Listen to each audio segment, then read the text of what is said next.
tambola donc regret ezala te. Mais comment tu te vois dans 2 ans, sœur Yasmine? Pendant 2 ans. Dans 2 ans, bon, déjà, grâce à Nzambe ezali kati na biso, ce qui est sûr, et Nzamba otambola na biso. Bon, oyo koya lobi toyebi teme na ba projet pe ba penser na biso toyebi ke Nzamba otambola na biso dans 2 ans ezala sœur Yasmine mususu na ba interprétation mususu na ba nzembo mususu o Nzamba ko inspirer biso. Est-ce que vous pouvez dire la Yesu bololo bololo bololo.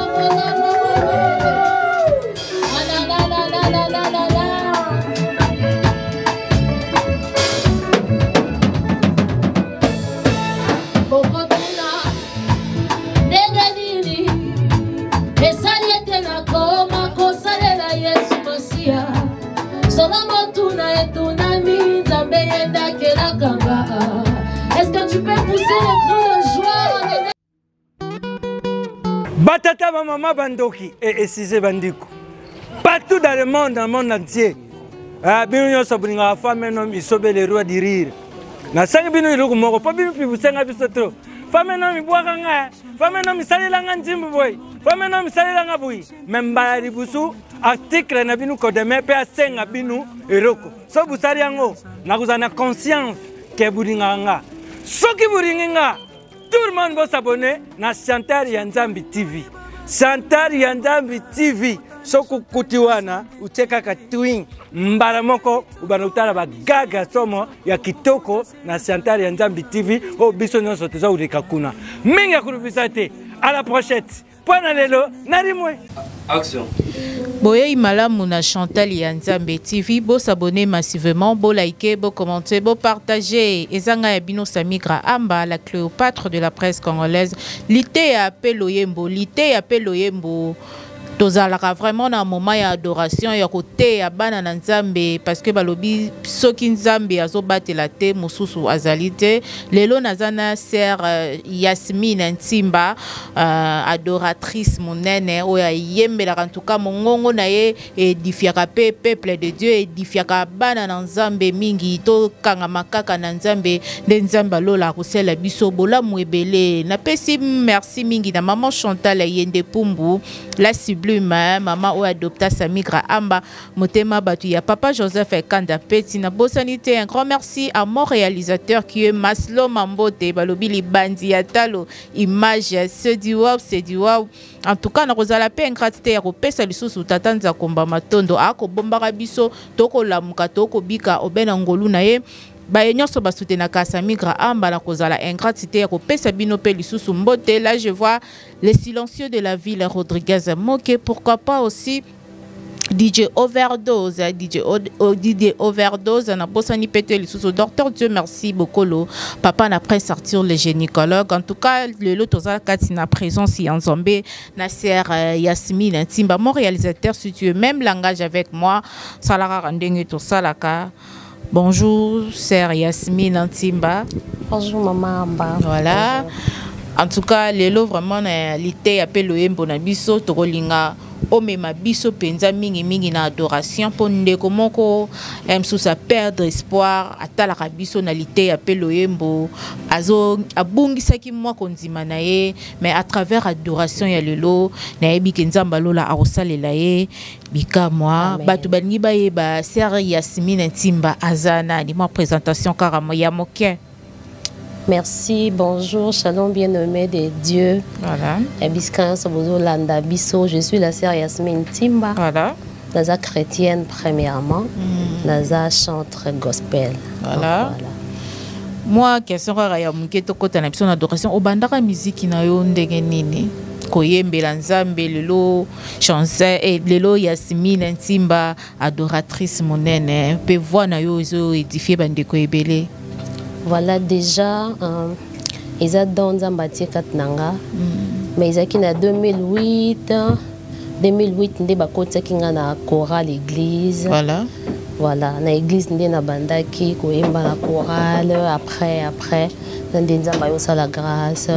Donc il m'a comme oyeba sœur Yasmine Ntimba. Voilà, sœur Yasmine Ntimba. au bandara karabouimba moko yeko yemba to o leka pe na groupe malgré nano sali pas album na otozo interpréter ba nzembo ya bande comme susu. Oui. Na leka na bon, na l'équipe ba de belé parcours eza un peu molai. Mais pour na sikoyo nazo travailler na frère Michel Bakenda donc voilà. Na ATS. Ndeko moko azolanda yo a perdre d'espoir ko ebisa nini avant to kota na adoration na biso. En tout cas, déjà Bakou Kaoloba, même si la promesse tarde, je l'attends avec patience. Voilà. Nzambe a azana bandengi na yalekisela bato. Bibezo banzamba pesi promesse na bana Israël bakobima bakena terre promise ezakana. Mais nzeleza ki nango bakwa kolika kaka mbala moko. Mais le Seigneur a fait que balika nzela mulai bakuta na ba réalité et kembisa bango pour que tant ba koma na terre promise. Voilà. Ba ko saisir opportunité en fait. Voilà. En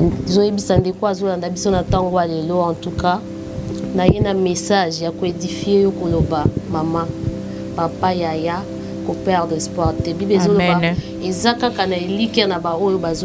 Amen. Tant que tu veux vivre, espoir est que un jour, même si la promesse,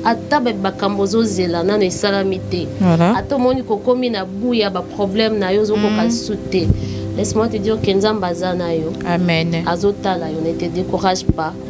Fortifie-toi. Zalaka kana présence en Nzambe. Rappelez le bana Nzambe. Tala problème ezabo yo lobaki. Rappelez na maloba na ye. Seigneur yo lobaki ba wo yo bakozanga te, ba wo yo bakokela te. Rappelez ko se décourager te ou mère na makolo Nzambe. Seigneur osala okoya. Amen. Oumela na makolo ya Nzambe, Seigneur akosala yo bolamu. Là je salue ya Emma Baka depuis Milan, ya Emma Baka na Milan. Sœur Yasmine, kotisa biso na na présence ya kolo toko banano. Voilà. Sinon, abonnez-vous massivement, vous likez, vous commentez, vous partagez l'émission Nabiso Litea, Peloyembo, Nabiso Tozana Ser, Yasmine Antimba, Akomi Mabiso Katina présence Yankolo, Mingi Mingi Lo Sambondo et Futaka. Ser Yasmine. Alléluia. Voilà. Alléluia, Alléluia, Alléluia. Alléluia. Alléluia.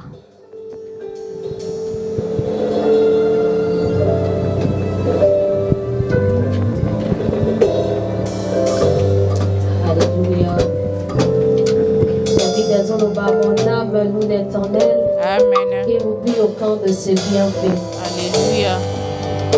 Nous sommes David Azalaki Nango et Bandai Kokumi Sanzambe. Aïko Bakisalopi, mon âme loue l'Éternel. Qui veut dire ceux qui ont nazo adoré, qui mbongo pour nous amba pesila, nazo promise na Nango Nzambe mo limo na ngapi na kati fete de Sanzambe. Amen. Le Seigneur renouvelle sa bonté chaque jour. Nabiso bateau zope ma bonté za renouvelée. Parce que ceux qui toquent na bopito les lots mona ya ba mingi oyo bazaki makasi lobi mais lo ba kokate. Tozan les loko topé Nzambe pour que tous à la envie, pour que tous à la makasi. Mais par sa bonté, par sa miséricorde, Nzambazo bate la libota na biso. Merci. Merci Nzambe pour la bola. Merci Nzambe pour la kobatela. Merci Nzambe pour la kimia. Merci Nzambe pour la zumakasi ya kotombola loboko nanga. Merci Nzambe pour la zumakasi ya kopetela yo maboko. Oyo bato mosusu bazoluka basala na tongwa lelo. Me bazozwa makasi wana te. Biso bato bomo tozoyeba. Ozali bonanga moye bimaka na tongo. Ozali bonanga eyano na mika katano.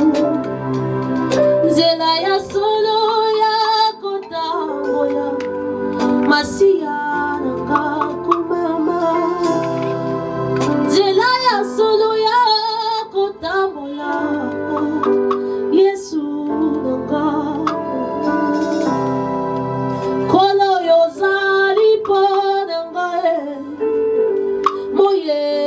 obimaka na tango Yesu yozali pona ngai eyano nemikakata nzela ya solo ya kotambola Yesu nanga komama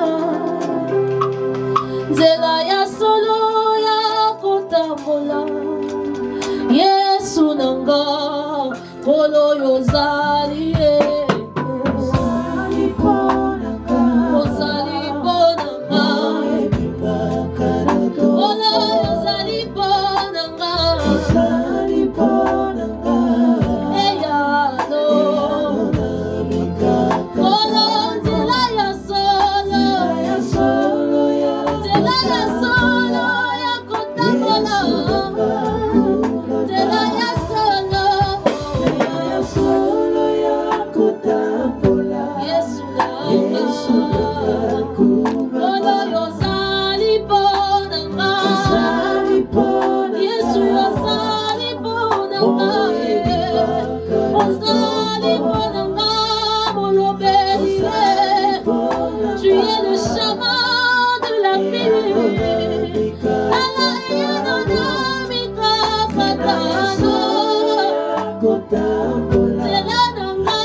Seigneur, nous te disons merci. Kumama Yahweh, Kumama Yahweh, Kumama Nzambe Nanguya, Kumama Yahweh. Est-ce que mon tomoko kutombo la mongo aloba na ye merci. Aloba na ye atongwa mananu. Yesu tongwa mananu. Na bisika to se poser ma question, na bisika to lela, na bisika to lukamba to mete la masolo, to ekotombo la yona, to ekotombo la yona no mokonzi, to ekotombo la yona, to ekotombo la yona papa, kumama Yahweh, kumama Yahweh, kumama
Comment rendrai-je à l'Éternel tous ses bienfaits envers moi?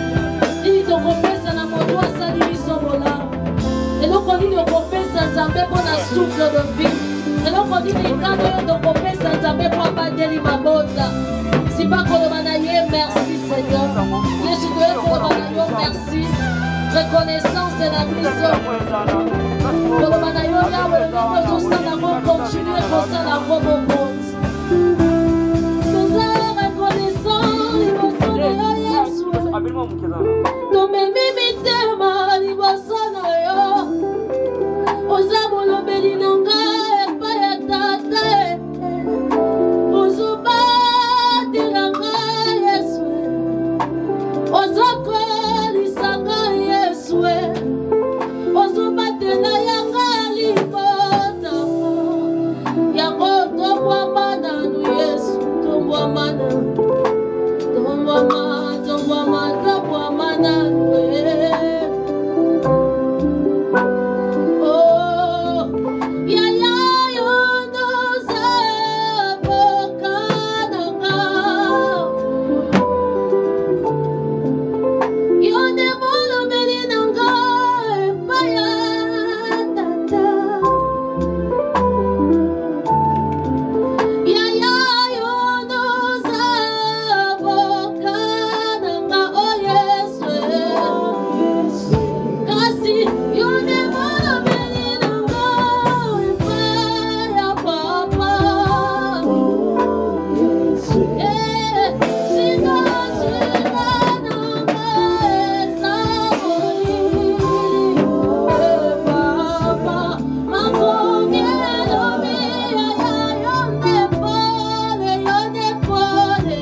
Botala Nzambe Pambolami, Nzambe Azwa Lokumu. Là, je fais l'entrée de Daniel Bika parce que l'émission ici, tout travail à Kango en collaboration avec Daniel Bika qui je salue déjà. Yada, bonjour. Bonjour Samira. Voilà, on est là déjà au Koutibiso déjà na bain en adoration. Vraiment. Avec sœur Yasmine, non, je sais pas si vous pouvez continuer encore dans l'ensemble. Donc voilà. Voilà, merci beaucoup mesdames et messieurs. Nous évoluons petit à petit, lentement et sûrement. C'est la continuité de notre rubrique qualité à Peloyembo et Baranzam Benyon Sobazomi de partout. Nous sommes là avec la grande cupe et maman Yasmine. On va essayer un peu de voir Kanezo Kinda. Donc tu m'appelles Nakata rythme pour adorer notre Dieu et comprendre la chanson Namozindo. Maman Yasmine, ça évolue, hein, ça va? Oui, ça évolue bien par la grâce. Très bien. Très bien par Tu vas vous inspirer Nanini. Bon, déjà, nature kakapé enseignanga. Ok. Voilà, la nature et puis ça a inspiration pelisusu. Et zalakana ba moment mususu ya ba s'occuper nana ba problème ya moko. Mona voilà. Ça m'inspire. Mona ko kuta na situation mo boye, so vandi pena yo moko. Mona ki nzambe azo tia maloba, azo pesa banzembo, azo lakisa yo par rapport ya ba circonstances wana kutena. Ok, par rapport à Barabnon sur les caca, nature, ils ont enseigné, puis quand on a cataloguembo, poté et sous bandeko. Voilà, bah retomber, ils ont la rapena, tant nous yembi ou senti pena qui nous a pêché et puis super retour. Ouais, déjà oui, parce que ils ont la prestation sous ce qui yemba. Tant où yo communiquer, tous on a pour ça Saint-Esprit a touché. Ok. Saint-Esprit a simba. C'est par l'abondance du cœur que la bouche parle. Auto dégage à Kaboué et où t'as qu'un katia montima. Donc, tant on a fait ça, on a la nazong et zonga pananga. Voilà. Et zonga pananga tina bambongo non, mais nzambinda kozongi ça, l'énergie, n'y son nazo dégagé, nzambinde mutoa. Voilà. Mais en tant qu'une sœur déjà trop jeune, hein, motivation Zarani non, yem moko que no penangambouna, celle que maman monsieur mais t'es motivé de le faire. Et puis tes motivations où tu as rappelé. En tout cas, sans Nzambe, tout ça la terre. Ok. Bizoba, si l'Éternel ne garde la ville, c'est qu'il la garde 20 en 20. Tous les Nzambe, tous obligés de se soumettre à Nzambe. Ok. On est toko qui na biso. Nous c'est cause à n'ango permis, mais c'est important pour na bisoté. Ok. Voilà. Nakoki nanga pe ko sala ndenge bato msusu basala kame. C'est pas important. Parce que Nzambe a créé biso ponaye. Nzambe asali biso tozala wana ponaye, poto gumba melaye, poto lobanaye combien asala biso bien, combien nyonso ya sala eza bien pour na biso.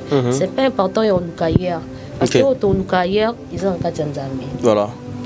Okoke luka ni libanda mbongo. L'or et l'argent appartient à Dieu. Souffle de vie au pays manango eza batomokilité ba opé ces Nzambe yemo comme ta opé sa biso. Donc c'est important ya kuume ya na makolo Nzambe. Yango to vandi to zela to kumisi Nzambe ti mobala libala ko ya kozwa biso après OK. Voilà. Mais jusque là t'as pas de regret hein, y a ça en musique. Non non. Vous en regrettez hein, surtout musique en colo. Non, non, en tout cas, on a regretté. Ok, aujourd'hui, si ça se présente que mi balé pe aba na yo ou boti biologiquement, balobi maman nga pina sa musique ou permettre bango? Oui, non permettre bango. Avec beaucoup d'orientation. Nako permettre bango makasi et puis nous allons mettre pour na bango. Ok. Voilà, nako enseigner bango. Tu dis que ba difficulté za limé, ya Nzambe. Nzambe aza toujours na maka alobi œuvre oya banja kenda na ngoti na suka. OK. Tango apesi nga don, apesi nga na provision. Voilà. Tango apesa bango don, apesa nga mayele ya ko encadrer bango et puis apesa bango provision ko lakisa bango lengeni nini ya ko. Voilà. Ya ko tambola donc regret ezalate. Mais comment tu te vois dans 10 ans? C'est rien Sumine. Pendant 2 ans. Dans 2 ans, bon déjà grâce à Nzambe ezali kati na biso, ce qui est sûr. Et Nzamba otambola na biso. Bon, oyo koya lobi to yebi teme na ba projet pe ba penser na biso to yebi ke Nzamba otambola na biso dans 2 ans et la sœur Yasmine Mususu na ba interprétation Mususu na bandimbo Mususu o Nzamba ko inspirer biso oyo ko pambola peuple de Dieu. Merci beaucoup mesdames et messieurs, on va évoluer avec la chanson Samira. Oui oui, déjà, on évolue. Maman Yasmine a proposé sur le mot aux détails sur Nzembango hein. Voilà. Tous mes campés aux explications sur Yango. Ok, c'est ça. Maman Yasmine. Voilà. On va évoluer, mesdames et messieurs, avec la maman, maman Yasmine, avec la grande équipe.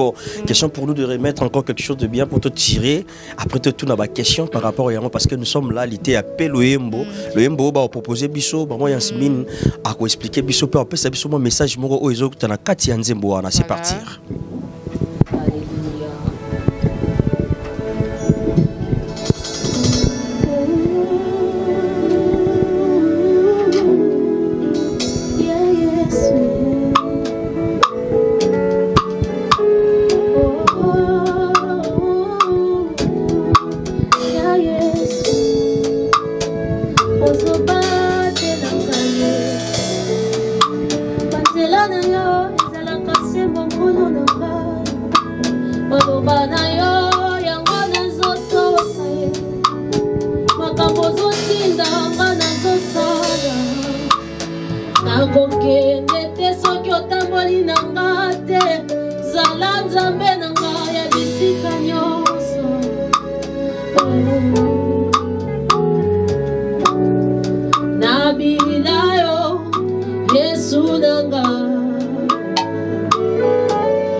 Salam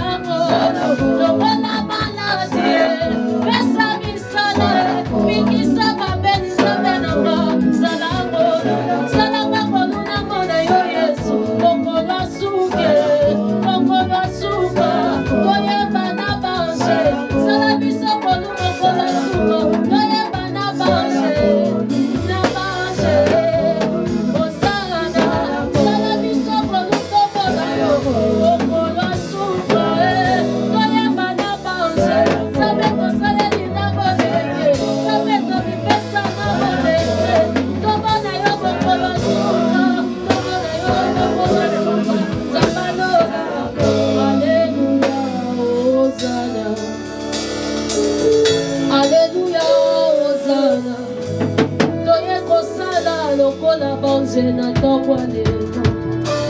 Toye kosala lokola les 4 êtres vivants. Toye kosala lokola les 24 veillards. Babwa qui mitole balobe bongina bakote. Basopeli yo lokumu, tosopeli yo lokumu. Tosopeli yo lokumu. Osana na Yahweh. Osana na Yahweh. Osana na Papa. Osana na yo Zambalola. Osana na yo kono ya pema na ngai. Oyebi mokolo na kukufa nzambe na ngai.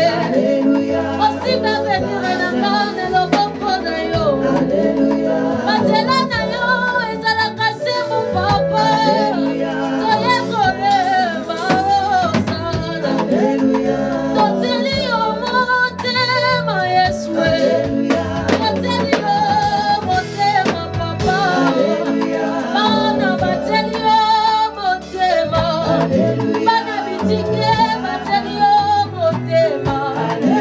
Bapebe bateli yo motema. Yo mobali bapebe. Biso toteli yo motema. Biso bato sobokola toteli yo motema. Bato sopesa makasi toteli yo motema. Yaka yaka yaka yaka.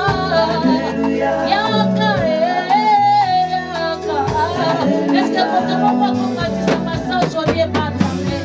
Osana Osana à celui qui vit à jamais. Osana Osana na moto azobatela. Osana na moto azopesa makasi.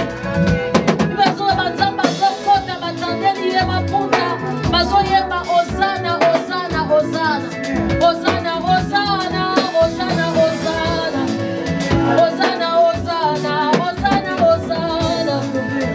Osana Osana Osana Osana. Makasi ya bayebalema Osana Osana. Lingenda ya Mose Osana Osana.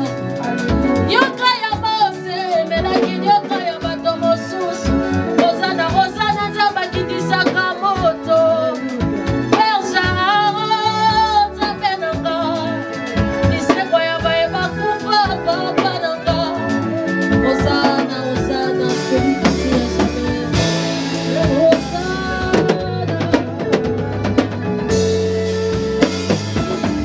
Osana, Osana, Osana, Osana, Osana, c'est lui qui vit à jamais.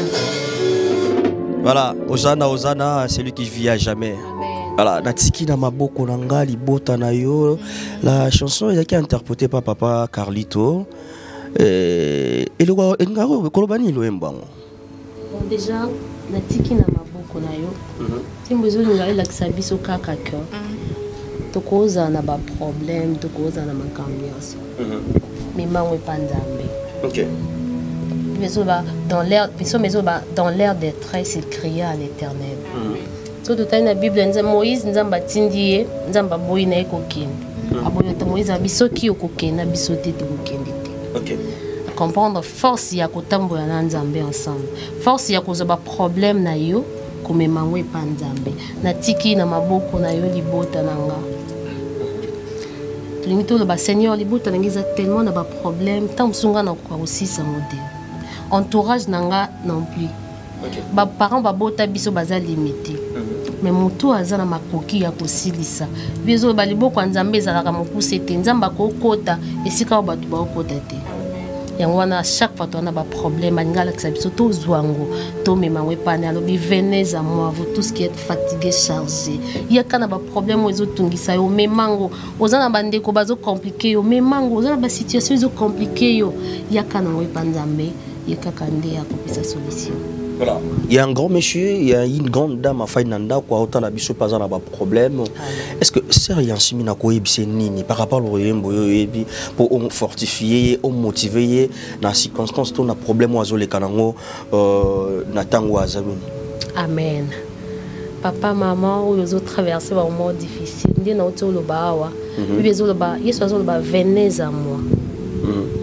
tant azo ba vene azo ponate o nga nazana problème boy o nga problème nanga na mona ngo déjà mukie mais otungisanga o yangeza munene non azo ba vene za mo vous tous qui êtes fatigués chargés ozana ba problème etungisi yo batu mususu ba asali 20 ans na libala zana mwana te mususu banda ko luka musala azozwa te nzamba azolo babuya yaka batu moko bongo nde nzamba azoluka bibe zo ba seigneur azoleka na koleka na ye moi si moko perdre à 100 biobi la femme se disait en elle-même si seulement na simbi kaki lamba il suffit na simbi lamba OK soki kaka na simbi na simba nanu kaka ta yeso omona nga te mais na toucher batu bazie belé na matata na nzete pour que na ganga fils de l'homme aie pitié de moi ozana ba problème yake panzambe zonga la kisaye lo banzambe ozana ba problème bana lo ba seigneur lo ba ki komba kozala te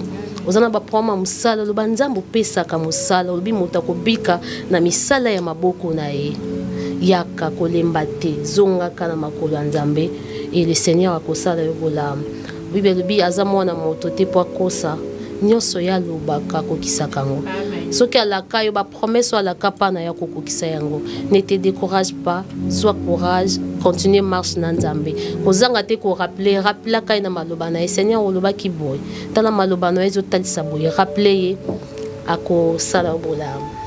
Voilà. Yasmine, ozo interpréter, ozo pena projet ya kosala banzembo na yo moko pona ko interpréter banzembo ya batute. Oui, soki nzamba pesi biso nzela toko kalate toko banda musala oza ya ba propre chanson na biso. Voilà, kalate déjà toko pesa ngo pour que bana nzambe ba pambola malisusu na ba inspiration nzamba pesi biso.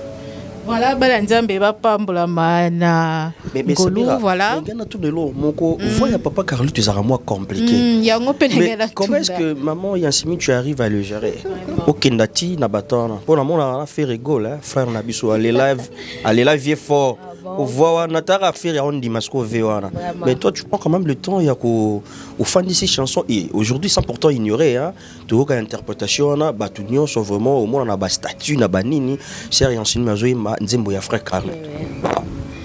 Voilà, déjà nzembo ya bokotuna soit na bilayo iza banzembo oyo et marqua à France nanga en fait. OK. Na place na sambelaka na la charité mon église qui n'a pas si ba fidèle sur la charité mbote tozala la structure moko donc orchestre na biso tozala ki na mikolo et puis ba papa donc ba tonton penza on azaki ngamo mwa muki déjà na nde tozala ki wana ezate to pona nzembo mwasi asala ya mbali te oza mwasi oyemba nzembo mwa mbali oza mwa mbali ko interpréter nzembo mwasi. Déjà il y avait un frère Georges azaki encadrant nanga banda ko interpréter nzembo wana makasi bon tellement na linga ka papa Carlito et tant que yazo sala nga pezo motiver nga na travail na ye par après nga bi OK bon na banyo so on a zuwana c'est qu'il faut qu'on a résumé yango na travail nanga na la kisasiko oyo na yekoli en fait mais na ndila ka ya nzembo wana voilà motivation nanga ezaki vraiment fort na biso wana ko motiver nga yazo travail banzembo soko yemba okokate. C'est par lui que Nazoa qui sous force. Force.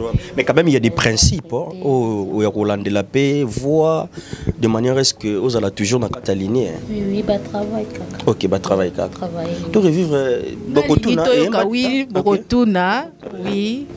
Toyoka Borotuna, wana ya mpezara moi combien. Et surtout symbiose wana parce que nakata nini wana monaki au juste papa moi et nani papa Samuel Matu Samuel moi nini nae au juste sangisi yango isali un peu bon je sais pas lui le rôle en mouvement on a makiango mais ba stratégie on a nyonso ezaka nakata ba ligne musique ou comment? Oui déjà oui ba temps ouais déjà aux conduire culte tant aux conduire culte ils ont quoi ça enchaînement et adoration donc aux cas nzembo on a nzembo monique ko balana au sangisi yango voilà to pesa ki yango balana sans soir OK mais le lundin to zo mona banzembo akala beaucoup mission lo esika parce que Sérieux, et lui, Kofi Olomide, il dit Monanga Kala, vous permettez, c'est nos frères. Banze mon avis soit kala ou ngaya kala mon lelo bat bozo super na ngou legana banze mon sali lelo donc ezara nini ce que pour banze mouvement ya kala parce que na kala to no mona banze surtout banze ba chanson chrétienne bat ba no mona ngolo ya matanga ah sans pourtant ignorer to no ko kana matanga mais to ko mona ngo ke partout bat ba yimba pe banze ya kala bino beaucoup mission logo ya sika donc okina sentiment o ka nzembo. Mais la vection, il y a maman Yansimine. Bon, déjà, oui, c'est ça, oui, oui. Qui n'a ignorance. Oui. Les gens doivent comprendre que ils ont qui inspiration vraie. Oh, on n'a pas bandé copier. Ça pas une soubati on a matanga tu bandé coller là. Ok. Oh, et puis ça, ils ont une émotion, ils ont un mal encouragement, ils ont fortifié. En fait, na kalamana sans adoration, ils ont pénaté.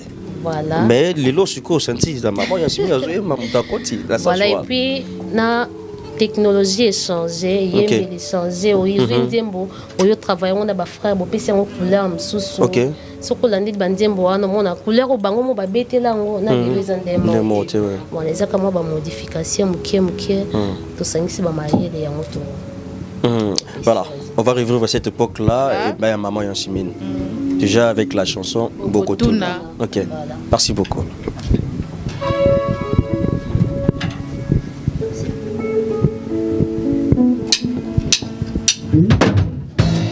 Est-ce qu'on peut mettre la yes ou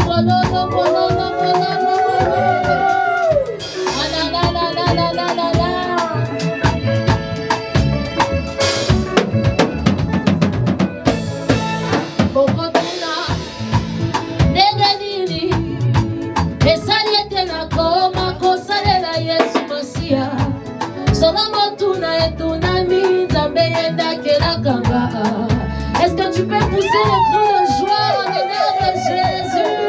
C'est bella, c'est bella, c'est bella, c'est bella. Bokotuna ndengenini esaletela koma kosalela Yesu Masia. Sola botuna etunami nzambe yendakela kanga. Alléluia. Amen. Tela Yesu yema kwa kona kapela lobela batolo lengemi. Na yoka kilo ya katango masia besi nimisa na kosi se koto sakawe. Na yoka kilo ya katango masia besi nimisa na kosi se koto sa. Oh, polo Yesu na tikinyoso. Natika makambo ya mabe, ona ye. Natika kolangwa masanga, ona ye. Natika biya bomulu, ona ye. Kolo atalisi kanzela lobina kende. Est-ce que votre mot voyez soit le volant na mabe?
Kasi tabo mga nzambe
Voilà, ça fait du bien,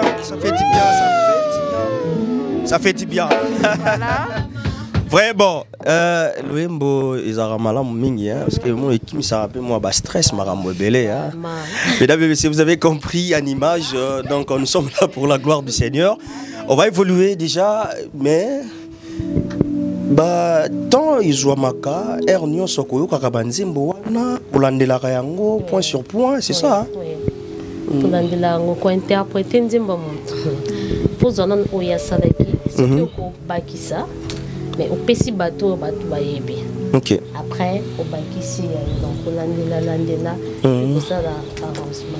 Voilà, mais tu as quand même le temps, il y a sur la paix, n'a papa quand la paix un petit peu retourner pas nayo couper sur ba fleur par rapport à travail. Ouais, déjà papa Carlito bon on a coûté na été non on a sur na été.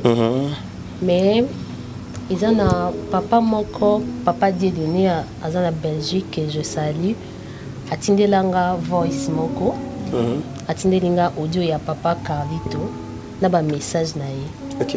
Il y a encouragement et puis féliciter le binzamba pambola yo donc a pambola kinga ya sambela kina audio wana batindela kinga. OK. Voilà, azaki content et on mona que tozu su ndembo na ye tozongisi yango et c'est là qui est vraiment bien makasi. OK, tu t'es dit papa Carlito place azali azana esengo. Voilà. Voilà, mais na mokili pe kuno sala moi kunga to ya da ça songi oya kaka mamoko bandima déjà azwanga bo mwana kumama. OK. Papa ça mwana kodi yesu azwanga mwana. Voilà naza mwana oyo na okoli okuti déjà famille sambelaka et ozai kaka obligé osambela. OK. Donc atukanga pena na sekenda gauche droite na yokuta déjà famille et puis ba orienta kinga dina ne côté na katanzela ba famille zara mardi kilt jeudi kilt dimanche kilt mardi penza lundi intercession. Voilà donc la semaine mobimba bukuta na ba église surtout que biso église na biso ekangama kina parcelle to ando vanda okima wapi soko kimi oyoka kuna baninga ba oyemba na ozaka obligé et puis nga nazalaki tant on a côté orchestre sika na kokuta mikolo déjà ba répétaka tala ka yokuta ba papa ba répéter jusqu'au otia voix wapi. OK. On n'a pas sorti voix te moko pendant répéter na micro bo soka na zi micro mona ba botolinga yozong tsana micro na si ata babotolinga na ovandaka wana na ofanda wana so na ka ba répéter na ki ti nzamba yo sala grâce tokomi oyo tokomi lelo donc azwanga mbala moko akotisanga na nzela. Ok, tu te dis que patience est important pe na ta parcours. Très important. Faites patient. Très important. Très la important. Patience marambo belé au comment. Voilà. Déjà nga soki nazaki patiente te des temps mususu tobeta lisolo oyo lelo te. Mon idée tobeta lisolo lelo te. Je me rappelle na comme en 2014 encadrant nanga sœur Landrine que je salue à Mima Kinga na orchestre frère Van Wadesa. Tanga miminga bon kapena bito keka katoyo kende yo sala ikomo sala mabe église na kuna ikomo sala mabe. OK, et arriva ki moment moi ko ngabi bon na ko abandonner église te tomina tika wa na ko tika pas frère Van Wadesa na zongi di église. Donc il y a eu des complications oyo tam susto ko lo babuete mais avec patience ata balobi ata banini ata yo zondi matenga zakso na bimina zaka na kaya munene boy na kumana ka bandimbo na kumaka sans pourtant na yeba avenir mais au moins na yeba ki kenaza makambo ifo na saida nzambe. OK, naza na makambo fo na pesa bana nzambe o nzambe atia kati nanga ko tozo bunda to yebike avec l'aide du Saint-Esprit to comme patience et ça biso bola molelo. OK, voilà. Alors, merci beaucoup Samira. Sœur Yasmine, au bandé na koyemba na église, tout consort interpréter mutu vraiment oyabimisi to yeba to découvrir Sœur Yasmine Timba na carrière musicale na yo ezana. Voilà, merci. Mon tasali ke mokile ba Sœur Yasmine Timba, tout beza papa Michel Bakenda. Voilà, parce qu'on a travaillé na bate belé ndé na lo biso na comme cité ba misapi na biso belé na ba oyo ba bimite na ba on a celle en coulisses mais ils ont nzela ya live à D il y a idéologie pardon il y a frère Michel Bakenda des sali que mokilelo yeba Sœur Yasmine a découvrir ki yo ndenge nini ya mona yo apesa yo petanto yeba yo lisusu. Bon, déjà, on a travaillé en Aïe depuis 2019. Frère Michel a yébanga nanzela ya frère Moko Florian Mwamba que je salue aza pisouté aza sona bisoté. Ya kufa na eta voyager. Ah OK, ndolo biaza la sona bisota ntuka. Voyager. Donc voilà, ya kinde a meminga bon ye bande ko zitokuta na studio ayo ki voit sepeli akomo benga na ba projet na ye. Après frère Michel ayo yoka, je me rappelle les akina 2019 nde ba benga nga Yasmine, toi na concert moko wa frère Michel ayobi na benga bi mama na nga frère Michel a benginga. OK.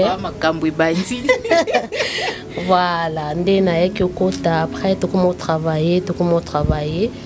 Là il va DDG Bandaka là, je me souviens Bandana 2020 la bande ko ça ba cœur na zaki na ba cœur ti jour moko binanga bon yopé au ça na lead lelo dina ko ça la lead na lisungi nzambe et ça la makambo. Voilà. Donc aujourd'hui, il faut dire merci. Ça n'a donné à part Tata Nzambe. Ça pas frère Michel Bakenda. Merci. Matondo. Merci. Ok.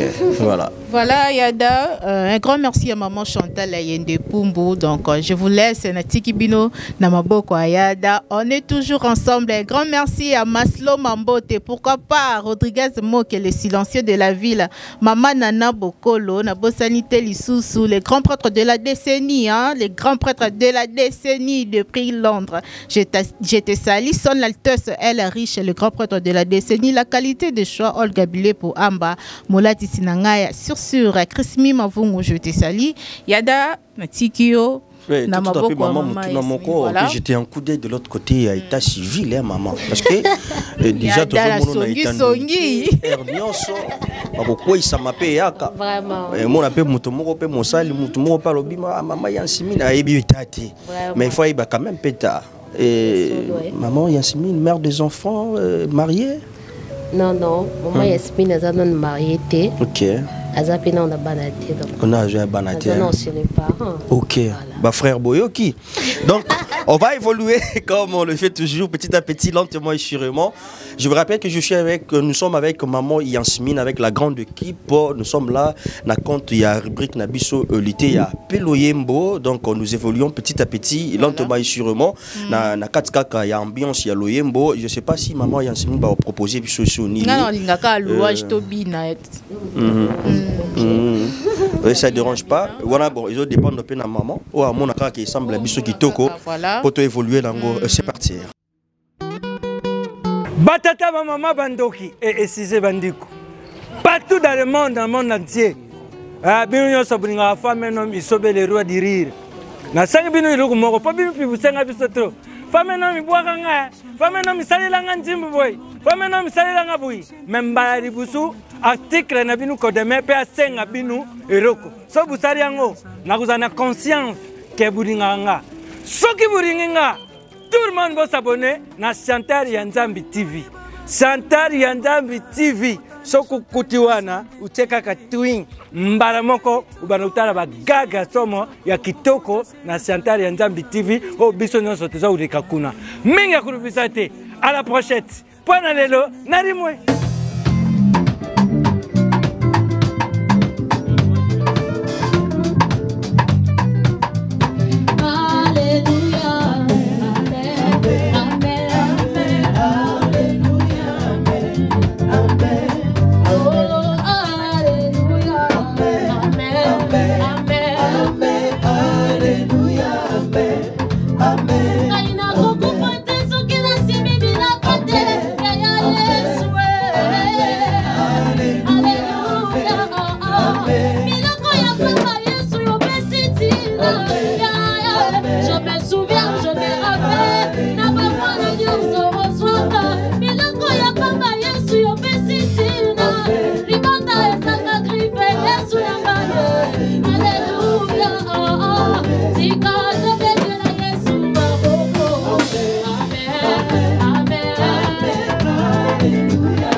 Merci beaucoup, maman Yansimine, d'être passé avec la grande équipe. Nous sommes à la fin de notre rubrique.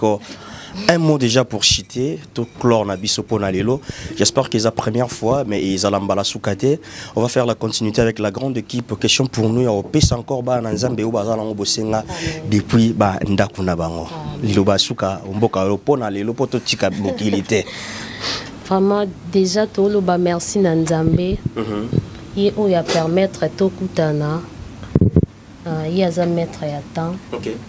Yenda yebaki mokolo avant biso to kanisa yango ya yebaki tolobi na ye merci. Merci na équipe mobimba ya Loyembo. Et appel Loyembo. Merci na maman Chantal depuis quelque part. Oyo andima ki na sœur Yasmine andimi apé sa sœur Yasmine place à l'écane. Chantal ya Nzambe TV. Merci beaucoup. Merci beaucoup na équipe nanga mobimba. Bandeko nanga en tout cas famille eza. Famille vraiment toza vraiment famille. Toza moko.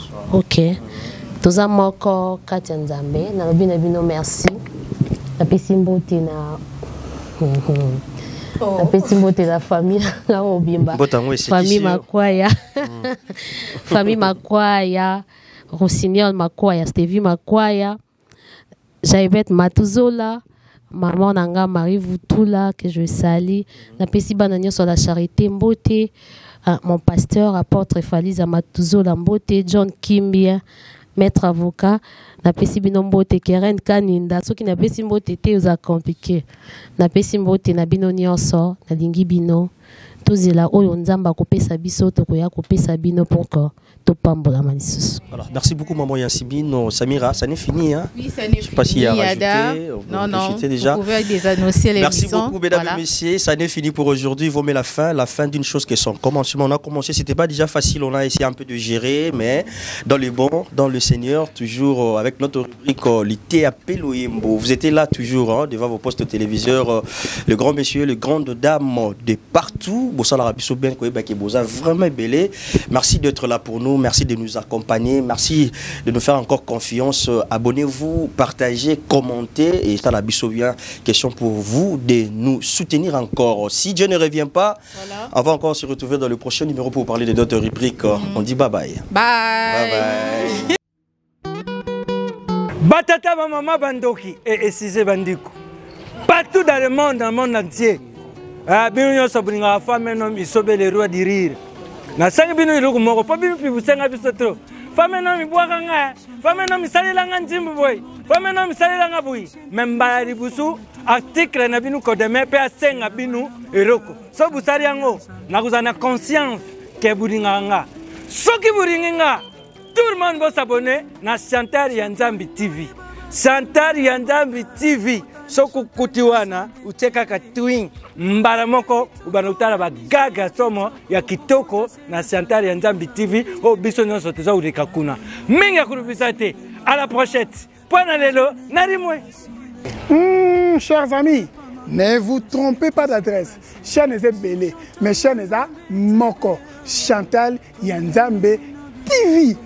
Abonnez-vous massivement, brutalement na Nzambe. Akobetilo maboko okozala beni chaîne ya moko Chantal ya Nzambe TV. Bana mputu bana Kongole mo Clarisse bana mukiri mumfimba vadiri na za lubana binu sieni sali kaka moko o binu bo banda kutala sieni wana Chantal ya Nzambe TV. Chantal ya Nzambe TV izali na makambu nyonso na kati o binu bugulanda izali na information izali na magag izali na mafilme izali na muziki ya l'Elysée na ya bantu mukiri izali na makambu nyonso o binu bulinga ka utala na mukiri mumvimba sokuna kusi ay mama Titi Landa ayuki yango yankutu na tindie akenda kuzapa kuna na kata mtali fikini na nda kuna ye mama Titi Landa banda kutala Chantal ya Nzambe TV ukuyuka nyonso oyo sepilaka na yango izali na kati so kina kusi mama Ida akusaka te alubaka ya solo ngana kei na ke kuzapa na tala.